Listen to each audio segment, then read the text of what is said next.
Tere! Minu nimi Taavi. Käesolevas videos vaatleme, kuidas avada vana hea Tekla BIM-Site'i.tpp faililaiendiga koondmudelit uuemas ja värskemas BIM-Collab Zoom mudeli vaaturtarkvaras. Selleks on mul olemas Tekla BIM-Site'i mudel, selline lihtne tööstushoone, salvestatuna .tpp formaadis. Avan kõrvale ka BIM-Collab Zoomi,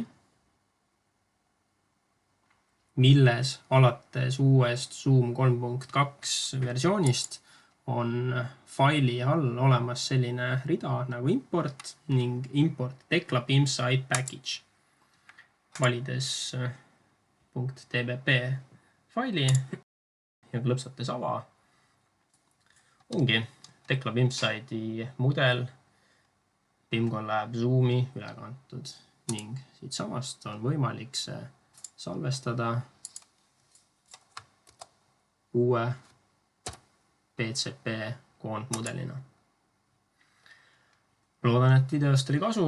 BIM-Collab Zoomi tarkvara saab alla laadida video all olevalt lingilt. Kõikide küsimustega pöörduge julgelt taavi.liiv@tulitech.com.